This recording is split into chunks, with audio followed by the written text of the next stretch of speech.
네, 국회에서 취업준비생의 인권을 위한 보호법 제정을 추진하고 있습니다. 이렇게 국회에서 취준생 인권보호법을 위한 움직임이 있는데요. 네, 잡정보센터에서는 취준생들의 인권을 지키는 방법을 알려드리는 취준생 인권위원회가 있습니다. 네, 그동안 몰라서 넘어가고 또 알면서도 취업생의 약자라서 넘어가야만 했던 그런 일들 많이 겪으셨을 텐데요. 오늘 이 코너를 통해서 조금이나마 자기 권리를 당당하게 외칠 수 있기를 바라보겠습니다. 네, 오늘 도움 말씀 주실 취준위원장이자 안방대감 트러스트원 취업 컨설팅의 송진원 노무사님 함께하겠습니다. 안녕하세요. 안녕하세요. 안녕하세요. 네. 네, 그리고 또 2부의 도우미 신세미 게스트도 함께합니다. 어서 오십시오. 안녕하세요. 네, 안녕하세요. 진원쌤, 저희가 네. 월요일에 네. 그 노무 자격증 따는 거를 이제 다뤘었거든요. 네네. 거기서 이제 뭐 갓 수습하고 있는 새내기 노무사를 만나는데 뭐 생각보다 굉장히 공부해야 될 게 많더라고요. 네네. 진원쌤도 그걸 다 네. 통과하신 게 맞는 거죠? 워낙 약간 겜돌이 네. 이미지가 있어갖고. 네, 그때 했었죠. 네. 네. 아, 그래요? 네. 그때 보니까 뭐 한 2년 정도는 잡고 한다고 네네. 하는데 진원쌤도 한 2년 걸리셨나요? 그때는 노무사가 지금보다 많이 알려지지 않았었어요. 네. 그래서 저는 그때는 좀 짧게 했는데 요즘에는 꽤 힘들다고 하더라고요. 아. 네, 짧게 그래서 얼마나 하셨죠? 그때 1년 한 2개월, 3개월 정도 와. 했던. 1년, 네. 그럼 한 1년 2개월 정도는 게임과 단절하고. 그때 또 게임을 했죠. 그래요? 오, 네, 천재 아닌가요? 약간? 저희가 그때는 몰랐던 이제 천재? 제가 이제 저번에 게임 말씀드리면서 막 노는 것도 열심히 놀거든요. 네. 그래서 그때 정해놓고 일주일에 한 2번 정도 3시간씩 PC방 항상 갔어서. 오. 근데 그런 식으로 그때 스트레스 저는 풀고. 게임이 약간 그 게임도 즐기는데 게임 한 번 하고 나면 진짜 막 몸이 개운해져요. 이게. 그래서 그때 진정한 겜돌이네요. 스트레스 푸는 그 아. 수단으로 많이 활용했죠. 그렇구나. 그 뭐 본인이 잘 활용하면은 그러니까요. 어제도 했는데 뭐 그래서 오늘 좀 개운해 보이. 또 어쩐지 유난히 피부가 뽀얗시네요. 감사합니다.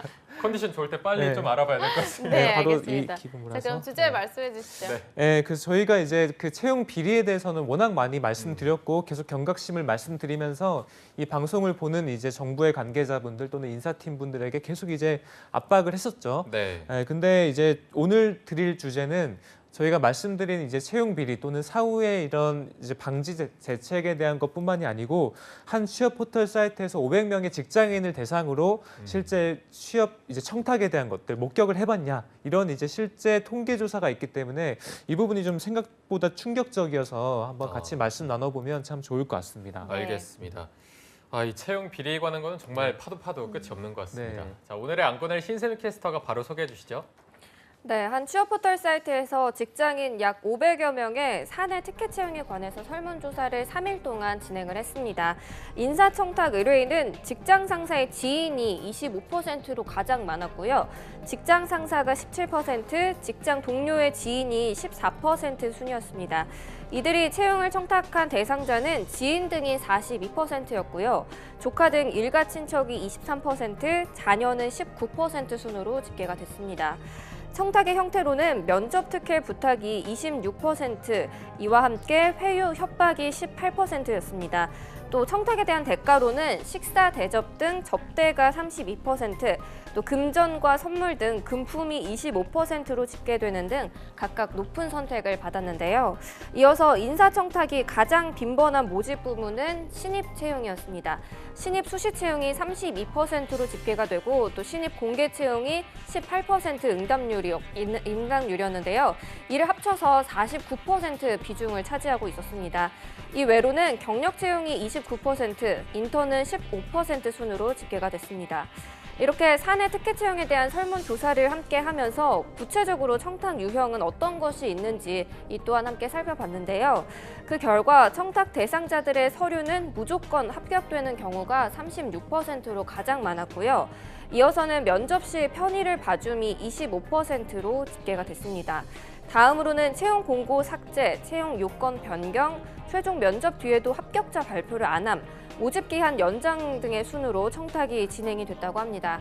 이때 순위권은 아니었지만 낙하산 꽂아줌, 인사팀 반대에도 정직원으로 전환, 특채 모집 신설 등의 기타 답변 또한 확인이 되기도 했습니다. 이렇게 아직까지도 취준생들의 힘을 빠지게 하는 채용 비리가 만연하게 자리를 잡고 있는 모습을 보면 좀 씁쓸하기도 한데요.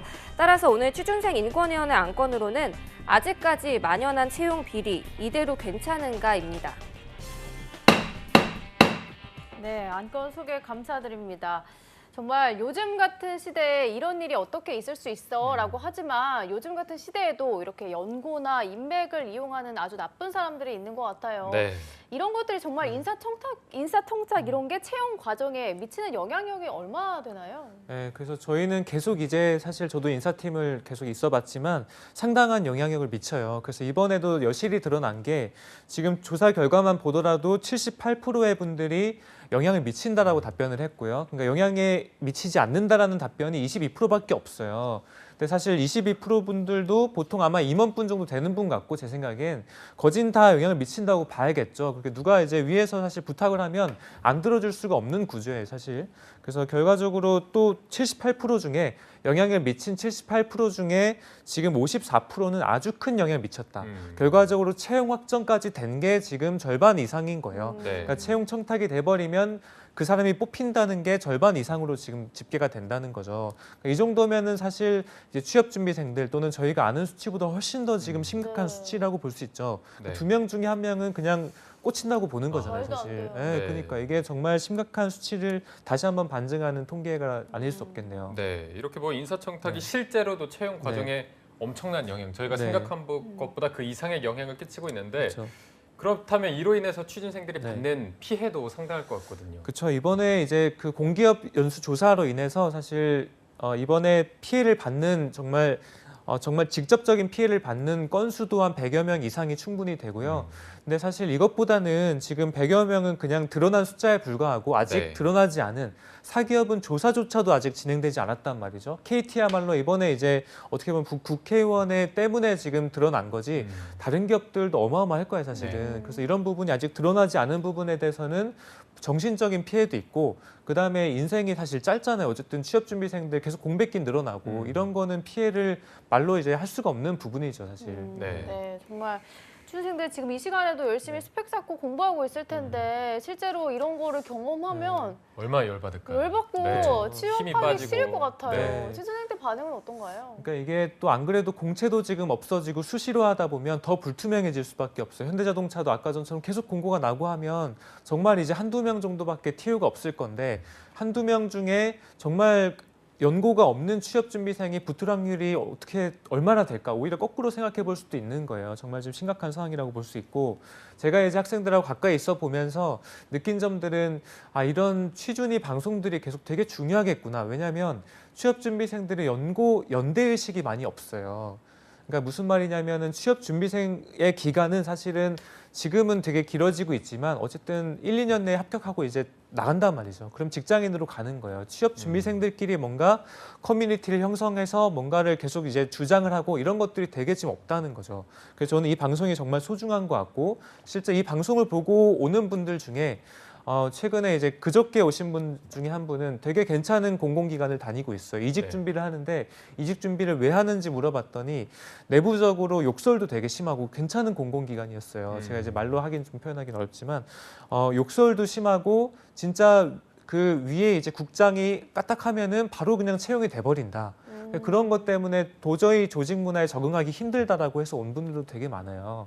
그러니까 이게 사실은 정말 이제 취업 준비생의 연대의식이 없는 상황에서 악용을 많이 하고 있고 우리 같은 곳에서 계속 좀 알려줘야 되겠다는 의식이 되게 많이 요즘 드는 상황이에요. 네, 이게 뭐 같이 일하는 회사에 나는 정말 열심히 해서 들어왔는데 누구는 그냥 이렇게 쓱 들어와서 네. 회사를 취미처럼 다니면은 그쵸. 진짜 일하는 그 분위기도 안 네. 좋고 뭐 같이 일하는 입장에서 굉장히 열받거든요. 그렇죠.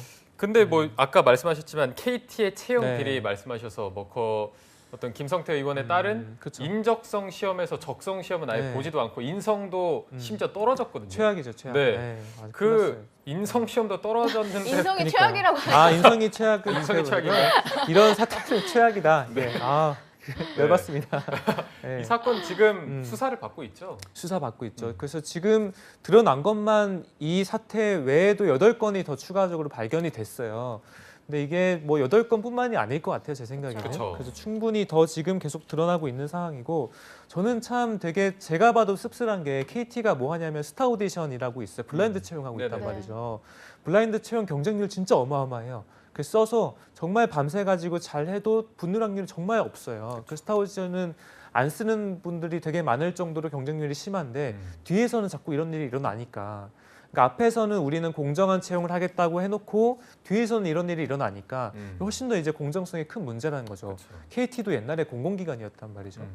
그러니까 일반 사기업보다 훨씬 더 공정성이 강화된 곳이었어야 되는데 이런 일들이 일어나니 지금 뭐 우리나라의 전반의 공정성이 지금 무너지는 거가 아니냐라는 계속 얘기가 나오고 있는 것 같아요. 네. 네, 네. 정말 송 쌤의 말대로 이게 정말 빙산의 일각일 것 같습니다. 네. 더욱더 많을 것 같고 저희 방송 보고 혹시 보고 계신다면 경각심을 꼭 느끼셨으면 좋겠습니다. 그리고 아까 설문조사 살펴보긴 네. 했지만 실제 직장인들은 반응이 좀 갈린다고 해요. 그렇죠. 직장인들의 이제 조사를 보면은 이 채용 비리 또는 채용 청탁이 필요하냐 또는 아니냐라는 입장에서 59%는 있을 수 없다라는 취업준비생들의 입장을 충분히 이해를 했는데 그 중에 한 38% 정도는 이 채용 청탁이 필요하다면 해도 된다라는 입장을 지금 밝혔어요. 해도 된다. 그렇죠. 네, 제가 그래서 이거를 왜 이렇게 생각할까 곰곰이 생각을 해보니 네. 좀 씁쓸한 얘기지만 사실은 우리 지금 자본주의 시장 경제 상황에서 낙하산들이 꽤나 많아요. 그러니까 경영 2세, 4세, 3세 사실은 따져보면은 다 어떻게 보면 낙하산인 거죠. 그렇죠. 근데 그것들은 아직까지 우리가 도덕성하고 연계를 짓고 있지 않단 말이죠. 그러니까 사실 회사 들어가 보면 이 채용 비리, 채용 청탁 외에도 정말 이제 불공평한 것들이 많이 이루어지고 있는 상황이에요. 네. 그렇다 보니까 직장인들 어떻게 보면 좀 면역이 된 거라고 볼 수 있고 그중에 채용 비리는 이제 문제된 지가 한 1, 2년밖에 안 됐거든요. 그러니까 이제 사실은 지켜야 될 공정성으로 드러난 것뿐인데 그 외에도 사실 우리가 다룰 부분들이 참 많지 않나라는 생각이 많이 들었습니다. 네, 네. 이렇게 정말 비리가 잊을만 하면 나오고 잊을만 네. 하면 또 나오는 것 같은데 네. 우리가 숨을 쉬고 있는 동안 이게 근절될 네. 수가 있을까요? 그러니까 이게 시대 변화에 따라서 조금 달라지는 것 같아요. 예전에는 내부 추천제라는 것이 많이 활용이 됐었거든요. 또 어느 정도 내부적인 합리성도 있었어요. 왜냐하면 우리 회사의 조직 문화에 맞고 또 이 직무를 잘 아는 사람이 추천을 해줬으면 더 훨씬 더 성과를 발휘할 수 있겠다는 논리가 형성이 됐었는데 뭐 이제는 공정성이 워낙 중요해지고 취업이 정말 어렵고 민감해지다 보니까 이런 부분은 어떻게 보면 생활 적폐 수준으로까지 연결이 된 거죠. 그래서 저희가 이제 취업준비인권위원회에서 다루는 주제들도 계속 이제 변화를 하면서 시대 흐름에 맞춰서 또는 취업준비생들의 권리 향상에 따라서 계속 이제 발견해 나가야 될 것 같은 상황이에요.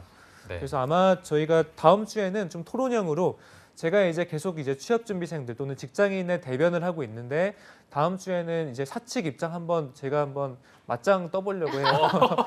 네. 맞짱 예고를. 네. 왜냐면 한번 얘기 들어보고 네. 제가 반박을 좀 제대로 하려고요. 아, 다음 주에 와. 기대를 좀 해주시면 제가 싸울 준비하고 오시겠어요? 네, 제가 칼 갈고 좀 와. 한번 전날 게임을 네. 좀 많이 하고 오세요. 네, 컨디션 최대로 끌어올리고. 분노를 최대한 해가지고요. 제가 잘 할 수 있겠죠? 네, 잘 그럼요. 하실 걸로 네, 믿습니다. 그래서 다음 주에는 또 자, 그럼 마지막으로 이제 오늘 안건에 대해서 마지막으로 진원 쌤의 네. 촌철살인 짧게 한번 들어보겠습니다. 그렇죠. 이게 그 국가에서 지금 NCS 왜 나왔냐면 국가에서 공정성을 기하기 위해 계속 지금 추진하고 있는 제도예요. 그러니까 저는 아예 그냥 우리는 내부 추천을 한다라고 공지를 하면 좋은데 앞에서는 공정 채용, 블라인드 채용 아무것도 안 보고 우리는 정말 역량 중심으로 채용하겠다고 해놓고 뒤에서는 자꾸 이렇게 받아버린단 말이죠. 그러니까 오히려 정말 딱 명확하게 했으면 좋겠어요. 그게 아니라면 정말 공정한 채용할 거면 이제 정부에서도 이번에 그 공공기관의 친인척 현황이라든지 이런 거 공지하기로 했거든요. 그거 외에도 정말 발본색원할 수 있는 제도들을 구체화해서 정말 이 공정성을 제고할 수 있는 방법들을 빨리 모색을 해야 될 것 같습니다. 네, 알겠습니다. 오늘 취준생 인권위원회 송진원 노무사님, 신세미 캐스터 두 분과 함께했고요. 네, 오늘 고맙습니다. 고맙습니다.